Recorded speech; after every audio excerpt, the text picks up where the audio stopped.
I'm Pomeroy. I'm Muccianti. And today we will be playing Just Two by Mitch Markovich.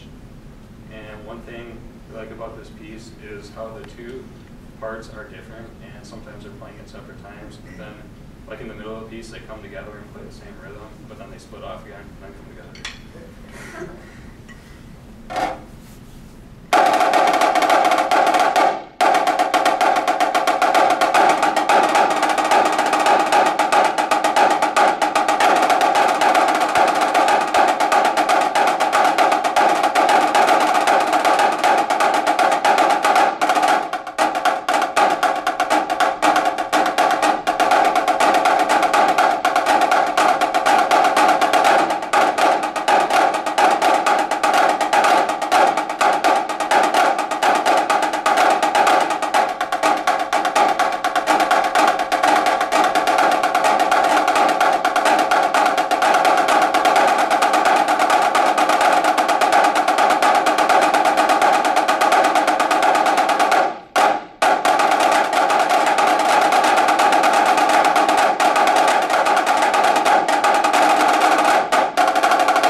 When I'm hearing your Ben and your Matt, yes. Ben, play the last four bars, the letter J when you done.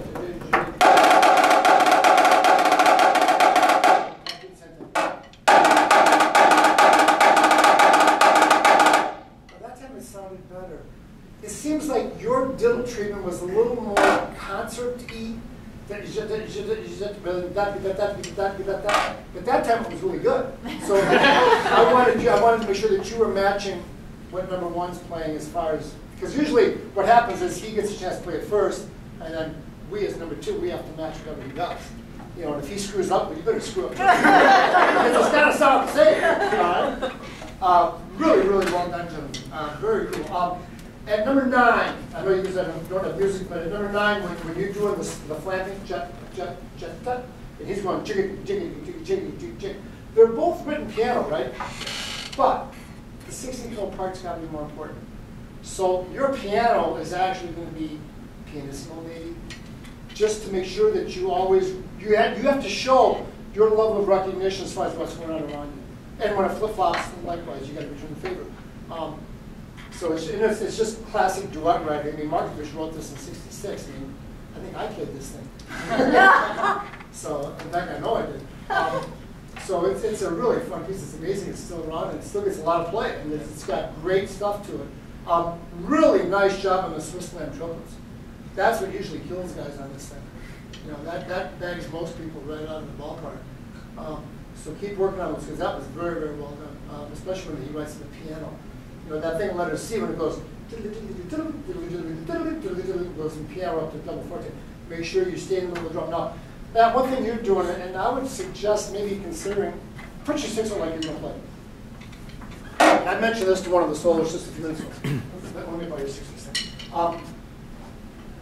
If you're playing match grip as we are, to me the stick is an extension of the arm, and the drum head should be on that same atmospheric plane type angle. And we've got coming down like this.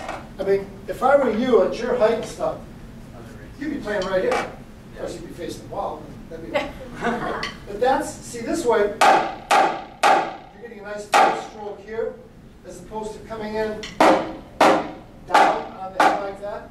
So generally speaking, just like, I mean, I play this. I play traditional, so my drum would be tilted like this to compensate for the fact that my hand comes down that way. Well, your hand is coming down this way, so technically the drum should be like this. It's kind of like when you're marching. I mean, when you guys are marching, you don't have your snare coming up at you like this. At least I hope not. You know, you want it flat or you want it slightly tilted away from you.